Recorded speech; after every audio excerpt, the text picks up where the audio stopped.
Buddy, how are you doing this fine Monday morning? That's right. It's the morning show. The morning show. Welcome to the morning show. Take a sip from your Oy vey coffee mug. Get caffeinated. It's time to strap on our thinking helmets and do a little learning today. That's right. We're going to do a little learning. It's been a while since we've done anything marginally educational by means of, history that doesn't involve music, which is not to say that that's not educational, but this is a different type of education. Especially, I believe it's oh no, maybe it's not. I don't want to say it wrong and then be wrong. Hold on, I'm going to check real quick. Pretty sure it is. Pretty sure it is. Might have been last month. I feel embarrassed now. Here. Yeah, it still is. International Women's Month is March, right? Yes, I knew that. And in honor of that, we are taking a look at a very interesting woman who really sort of made a name for herself in New York City.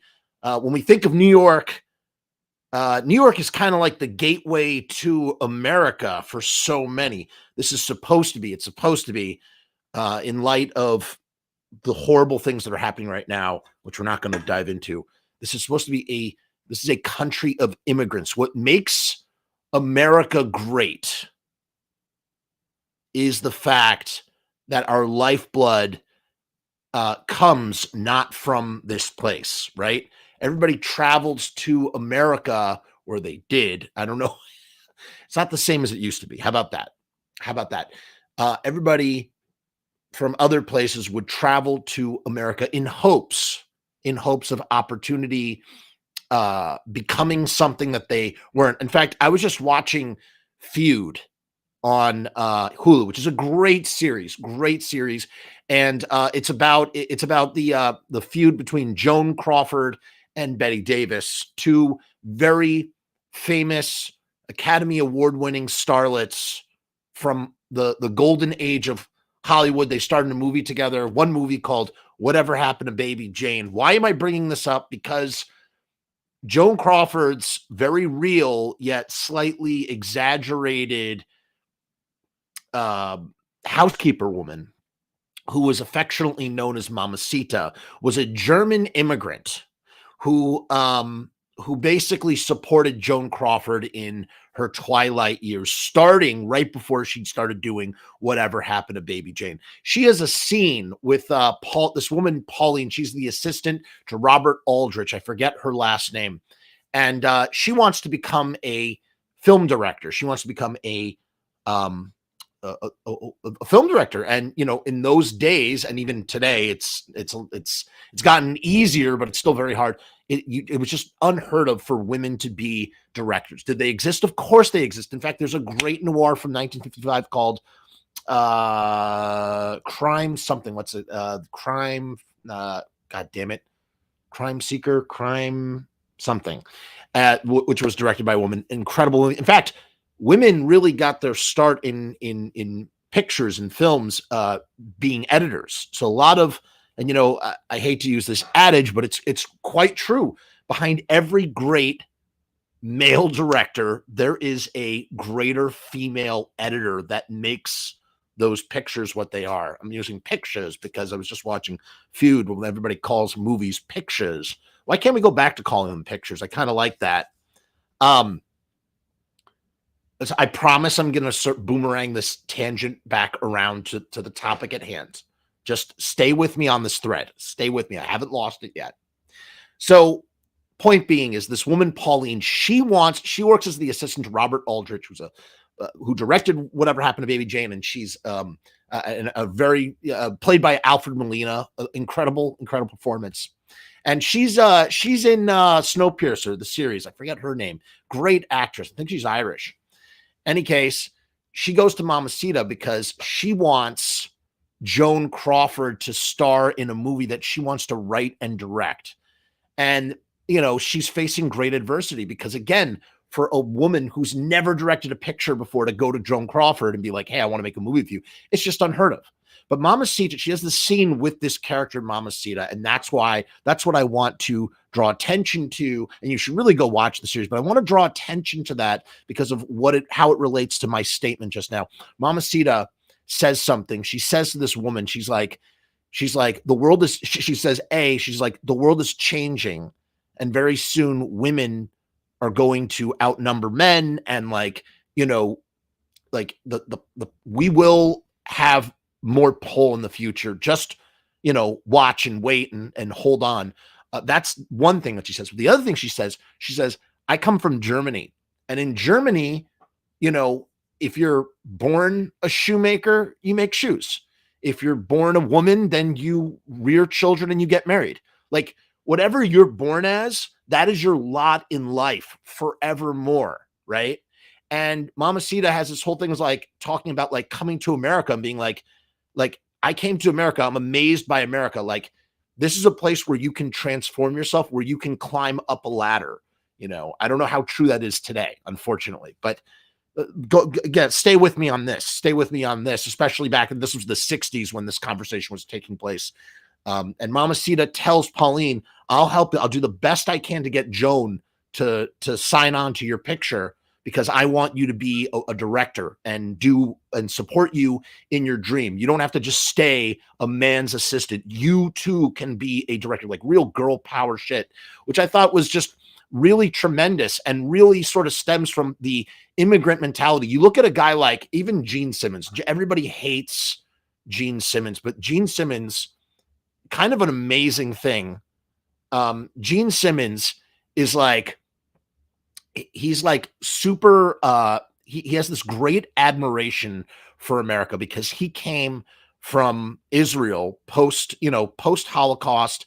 His mom was a Holocaust survivor, and she moved from Haifa to New York, and he saw firsthand that he could become something. And so he has this like great love with this notion of America. And you look at like Arnold Schwarzenegger's the same way. Arnold Schwarzenegger, grew up, all these people, they grow up on American movies and things, and they want to come to America and make something of themselves. All of that to say that sometimes when people come here, they do make something of themselves, but it's not in the direction that you think. And Marm Mandelbaum did in fact become royalty from Prussia, but not in the way that you might think. She became known as the queen of fences, and she turned street rats into professional criminals. We got Winston Smith. Thank you so much for the support, Winston Smith. Good to see you, buddy. Thank you. Riot Stickers is here dropping bombs. Hey, Sharpie, I got your email. I haven't responded to it yet, but I got your email. Worry not. Biz is here. Hi, Biz. This sounds like it'll be an interesting historical video. Well, let's dive in, shall we? Let's dive in. So this is from Atlas Obscura, which is one of my favorite blogs in the world. Love it. Always, we've done so many articles from Atlas Obscura. It's wonderful. Aaron's here. Good morning, Aaron. I feel like the morning, man, I wish I had the ability to do a morning show. Maybe if I woke up at like 5 a.m. every day, I could do a morning show. I'd much rather do a morning show than an evening show at this point in time in my life. Anyway, New York's first female crime boss started her own crime school. That sounds like it could be a movie. I'm surprised it hasn't been turned into a movie. Maybe someday, right? Sharpie likes the daytime live stream. Sharpie, I do too. And if it wasn't for my job, I think this is the move. Like, this would be the move every single day. Like, this is just what I would do. All right. Anyway, Marm Mandelbaum, the queen of fences, turned street rats into professional criminals. This was written by Eric Grundhauser on March 23rd, 2016. Again, just another, man, I would just sit and I wish that Atlas Obscura would give me a job just turning their articles into podcasts, because I would do that all fucking day. Organized crime in New York is often portrayed as a boys' game, but one of the very first and most influential crime bosses in the history of the city was a Prussian immigrant known as quote unquote mother, or Marm Mandelbaum. Now, Mandelbaum sounds to me, my mother's maiden name, Mandel, is actually shortened from Mandelbaum.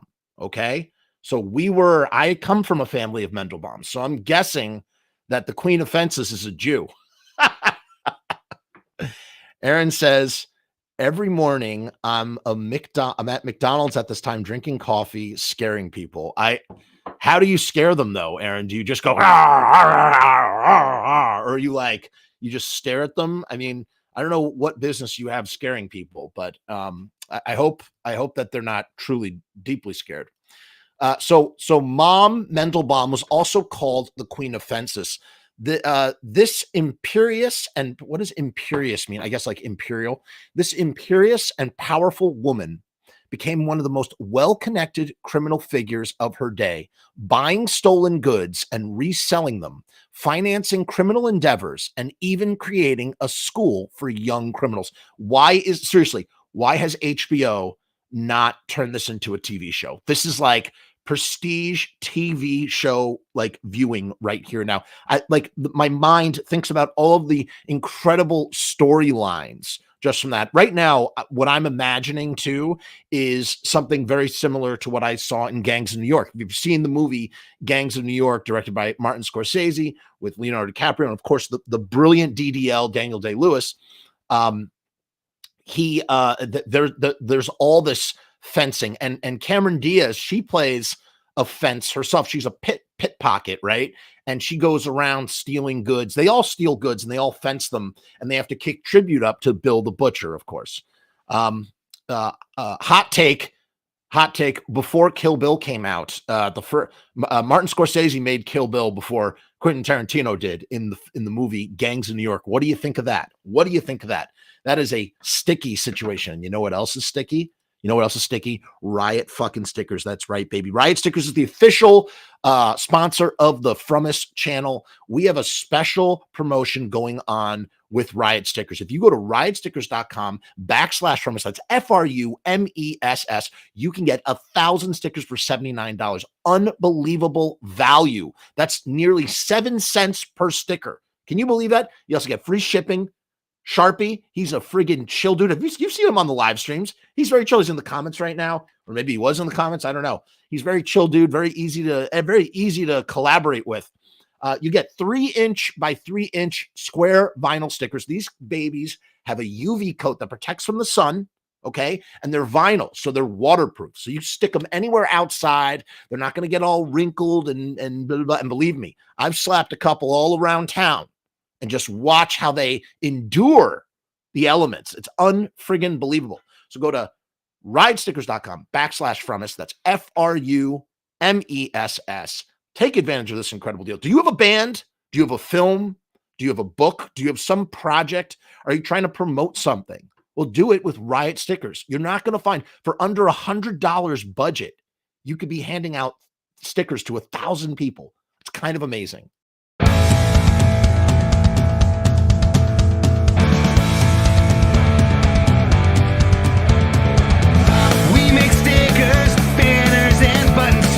Posters and promo cards, there's nothing we can't print for you. From stage backdrops to bass drum heads, we can print on shirts, we can print on hats, we can print on pants. Cheap prices and high quality, quick turnaround times and free shipping. We also offer free artwork support, great customer service, and so much more.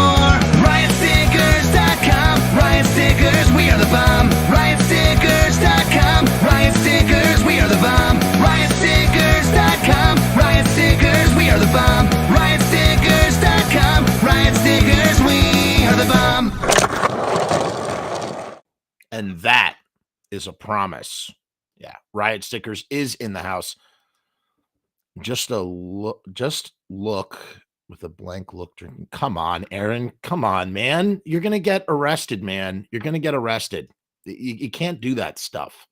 You can't do that stuff. All right, let's keep going, shall we?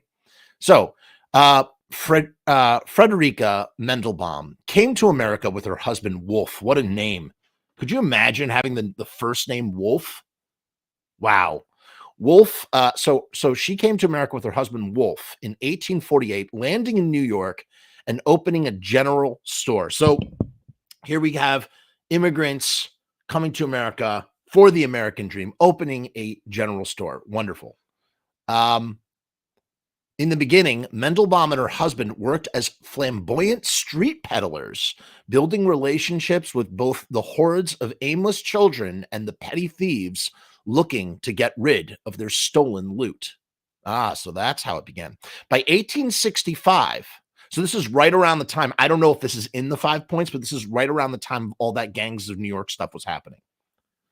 By 1865, Mandelbaum had opened a shop on, and it's in Clinton Street. Well, that's north. That would be north of the 5 points, I believe. Although, does Clinton go all the way down to the 5 points? I don't think so. I would have to look at my geography of, I like to think I know New York City pretty well too, but I don't know. She had opened up a shop on Clinton Street to act as the front for her burgeoning criminal operation.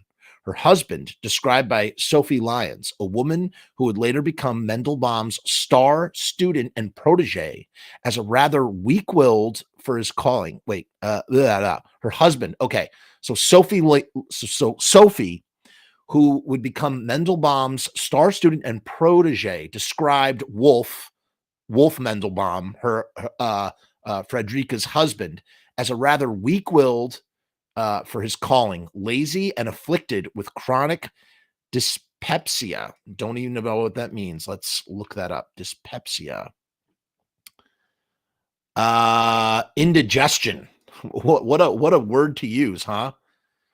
Backseat while Marm built a criminal empire. So he kind of checked out as she started to grow. She kind of reminds me of Fagin a little bit as well. You know, Fagin from Oliver Twist, which is one of my favorite characters in what's his face plays Fagin in Oliver in 1963.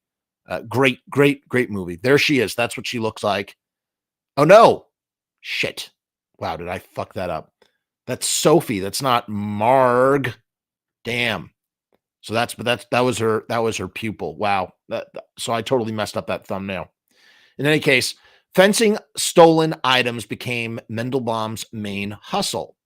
A criminal would steal anything from jewelry to furniture and sell it to Mandelbaum.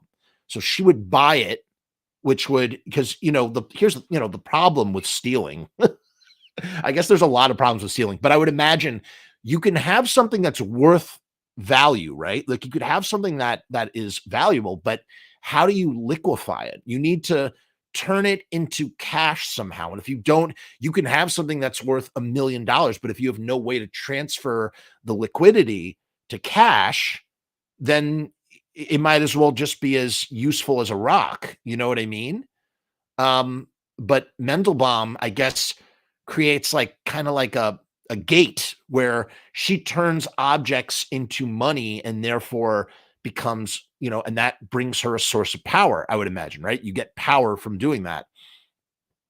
So she would turn it around and sell it to another buyer. She was a middleman or a middlewoman. Mandelbaum's favorite items were bolts of silk and diamonds, both of which she could buy on the cheap and sell at a huge markup. So she was middlewomaning stuff, with a markup, and that's, she's turning a profit. But she would take anything. Following the Great Chicago Fire, someone showed up at her haberdashery shop. So haberdashery is an antiquated word. Excuse me, that's the coffee. You don't see that word anymore, but in the West, it was very popular. It says men's clothing and accessories, small items used in sewing, such as buttons, shirts, zippers, and thread. But I think of it more, it's like a general store, you know what I mean? That has everything that you need, where you could stock up and supply, kind of like a 7-Eleven or just a general store. Like a general store, it's called the general store because it has general items. Oh, I need a nut. I need a bolt. I need a wrench. I need a broom. I need a mop. I need a dustbin. I need a can of tomatoes. You go down to the haberdashery. So someone showed up after the Great Chicago Fire, showed up at her haberdashery with a herd of goats that they had stolen during the fire, and she took them. So she was even liquefying goats. She would turn a profit on a goat. This is related by J. North Conway, author of Queen of Thieves, the true story of Marm Mandelbaum and her gangs of New York. There you go, her gangs of New York. So I have to imagine that Martin Scorsese probably read this book when he was trying to do Gangs of New York. How could he not? Yeah, it's basically haberdasheries. They're just like Circle K's. That's what's going on. Good way to put it. Let me see something real quick. Did Martin Scorsese take any inspiration from Mandelbaum for Gangs of New York? No, it's not too specific. I'd have to dive into the article. I'm sure there's overlap. I'm sure if you ask Martin Scorsese about Marm, whatever her name is, that he would know. He would know who she is.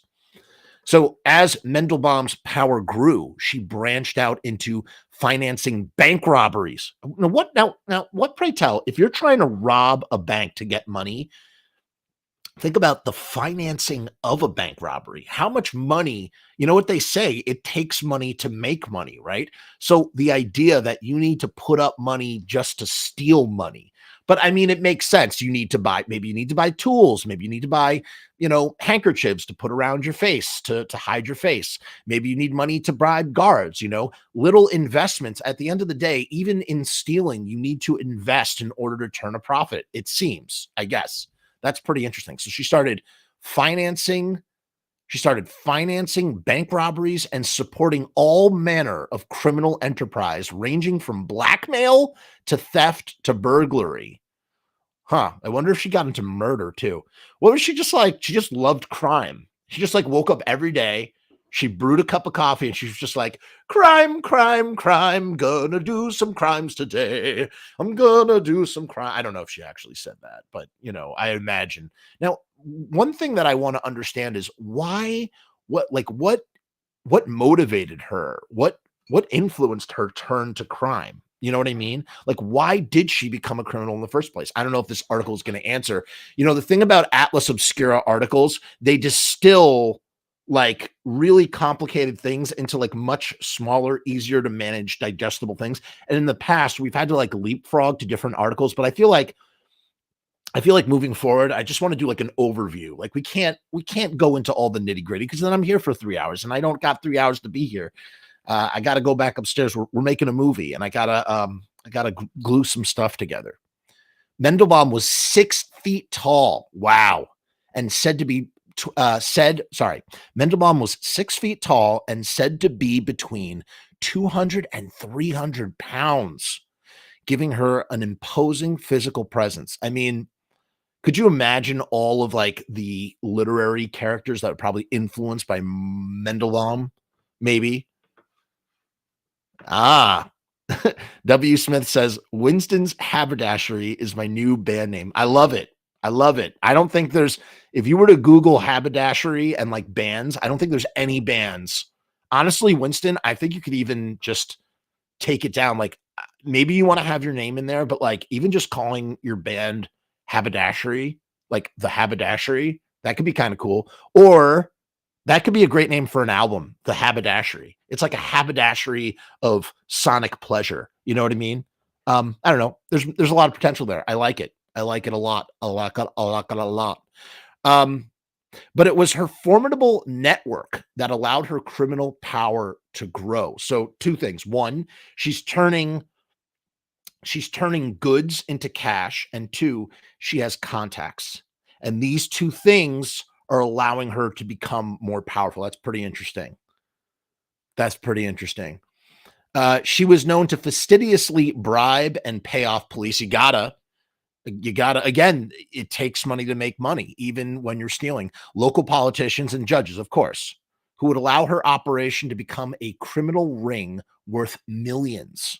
So by investing in small little bribes, she was ensuring that she could make way more money because she doesn't have to worry about the cops or the I don't know, just a lot of different stuff that would just all the legal red tape A good band name would be the Windshield Vipers.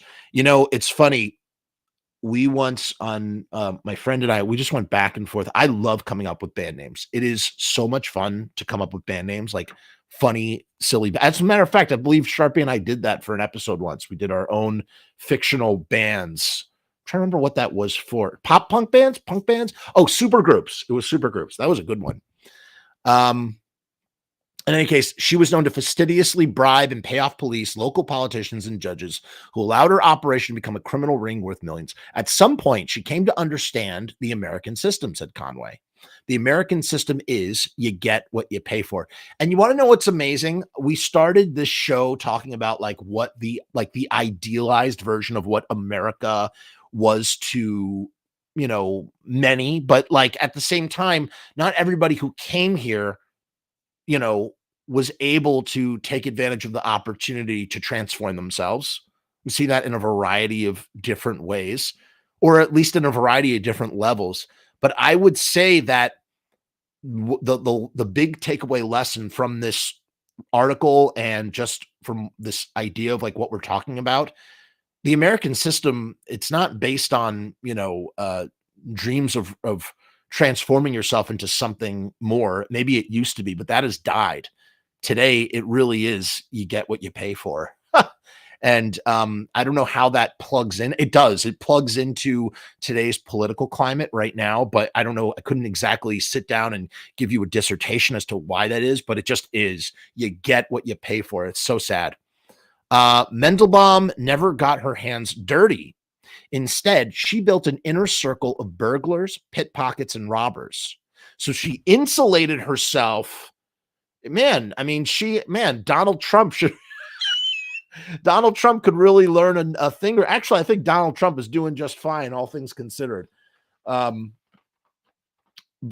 sounds like maybe he might have done some research and, you know, insulating yourself with people to take the brunt of your criminal enterprise. That's pretty smart for someone who's so stupid.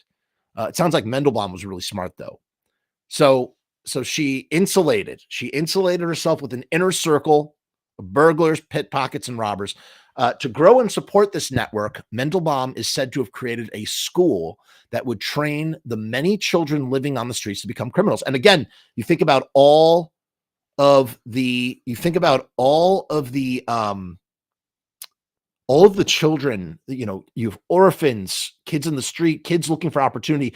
And the idea that she was known as Mom or Marm or whatever, like, of course, she was a mother to these people. They did anything that she wanted. She probably earned great loyalty in doing this. You know what I mean? So it's like by taking kids in, she ensured their loyalty and gave them purpose, right? Gave them a means to transform themselves. For those families, you probably had so many families that came here, the parents die of illness, the kids are wandering around the street and they're hungry, and suddenly the kids get a second chance to transform themselves, right? Into and find some kind of opportunity.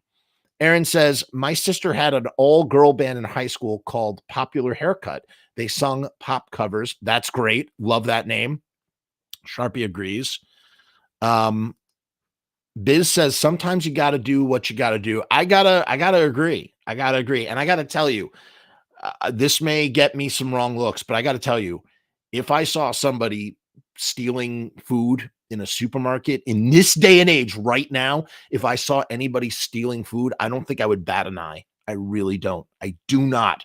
I'm not saying that I would ever do it. I would not. That's not how I operate. But if I saw somebody else doing it, I don't know, man. I don't know what their situation is. I don't know if they got kids at home. I don't know if they can't afford to feed said kids. I would not judge. I would turn the other way, especially with the price of eggs right now. Man, you know, it's funny. We talk about like God-given rights. Shouldn't it be like, you know, I feel like every American family should have the right to have like eggs, right? Like everybody should be entitled or able to have eggs. You should have a roof over your house. You shouldn't have to worry about your health, right? Or you should be able to rely on a system that allows you to take care of your health. You should be able to afford eggs. Like, You know, like a dozen eggs should never be more than $1. You know what I'm saying? Like something like that. So I don't know. I can't judge people today. I don't think I could. I don't know. I'm not saying Trump likes, she was the best yeah, exactly. It's all about insulation. Yeah, a herd of goats. Sharpie, I agree, man. It's Robin Hoodish. That's what it is, man. It's just like when you think about that, and you think about, again, I'm not going to sit here and like be like, oh, like look at this immigrant who became a criminal. Like, again, if you think about how many kids, she probably was the source of a lot of misery for a lot of people by way of stealing from them and this, then the other. But to balance those scales, when you think about like the gray area, I'm not talking about black and white, I'm talking about the gray. Think about all the kids she probably helped ensure get to adulthood, who were just living in the streets, not a pot to piss in. Did she teach them to steal? Yeah. Is that wrong? Absolutely. But at the same time, like, what was for these kids? You know what I mean? And like, who am I talking about? Like these kids, like, like, come on, how many orphaned kids there were back in the day. You think about like all the kids that like underage that were like working in like factories, like in poorly insulated factories, breathing in poison. That was legal.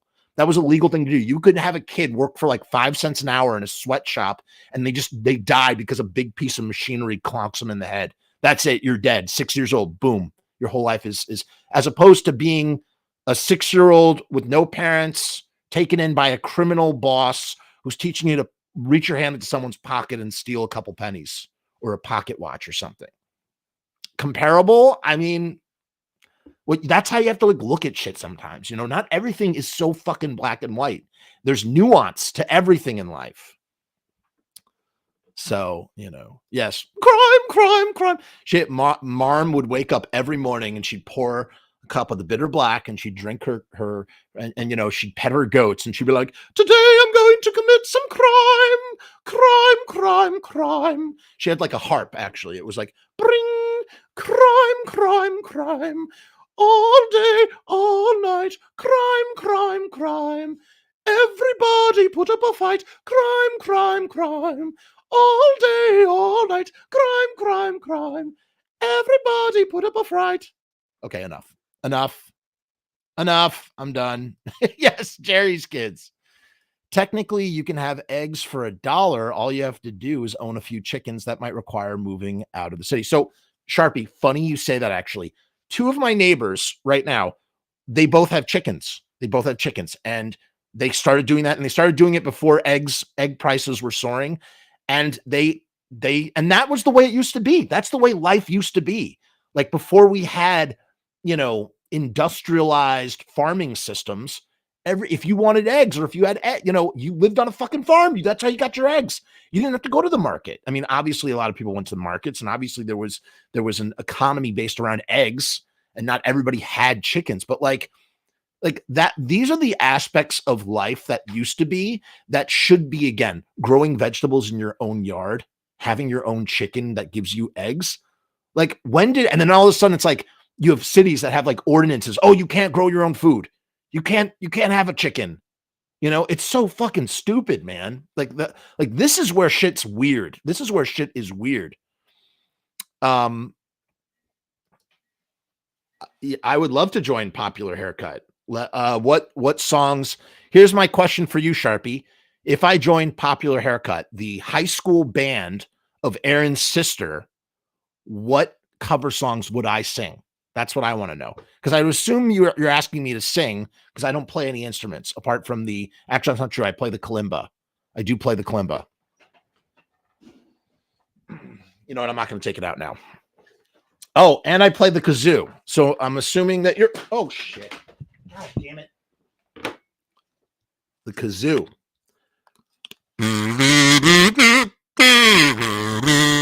All right, we're getting really in the weeds here. Let's finish this up.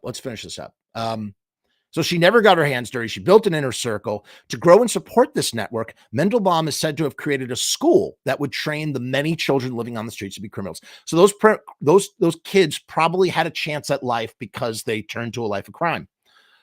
The city, and listen, let's acknowledge the fact that a bunch of those kids probably got caught. Maybe they got thrown in jail. Maybe their lives were ruined further, or they got executed for, like, there, we have to acknowledge that too. That's possible. It's possible that happened as well. It says right here, the city was inundated at the time with orphan children, street rats, they called them, said Conway, with no official transcripts of the curriculum. While no official transcripts of the curriculum seem to exist, Mandelbaum's Grand Street School became maybe the first and most successful training center for crooks in the city, according to Conway. So, that, I mean, when you think about like secondhand economies, and like just the idea, like these kids, like all of a sudden, like stealing doesn't seem like it's such a bad thing, because like at the end of the day, think about as many kids as probably were ruined by this. Think about how many more were saved because of this school.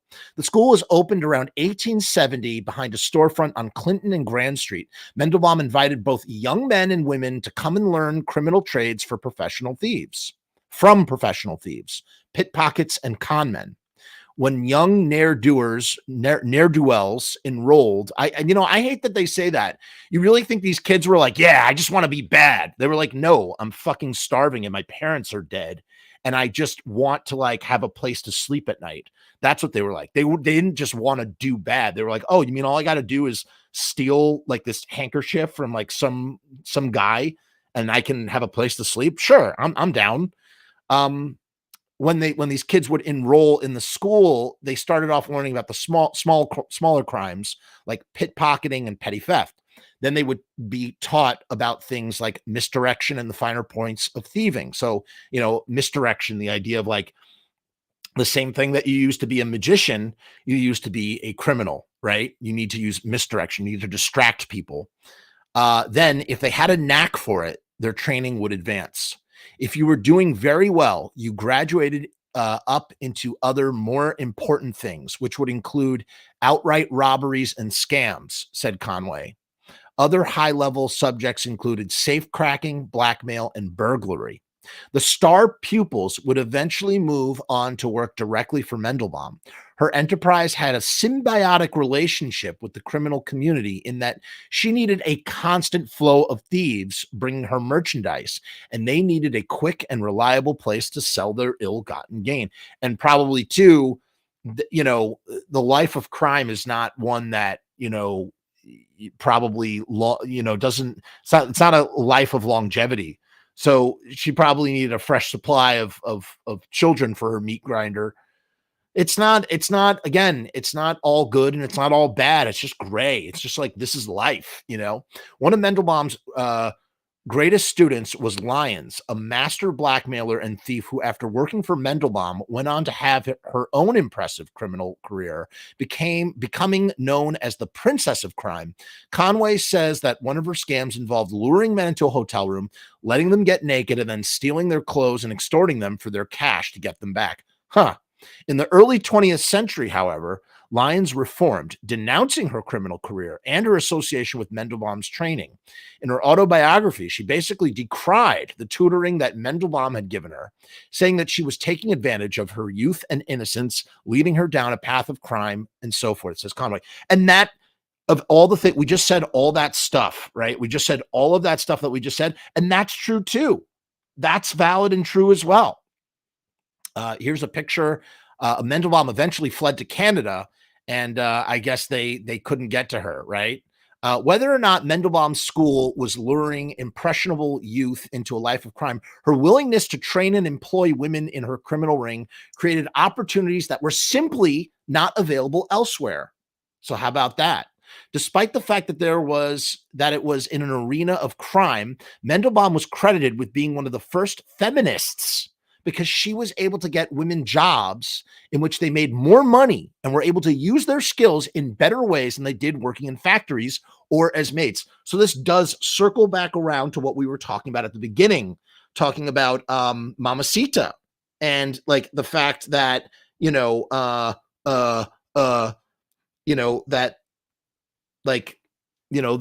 America was the land of opportunity. I'm going to take a quick minute real quick and tell you about my new documentary. It's called Kuyashi Gonzo, Blood Visions and Chaos Magic. I just pinned it to the top.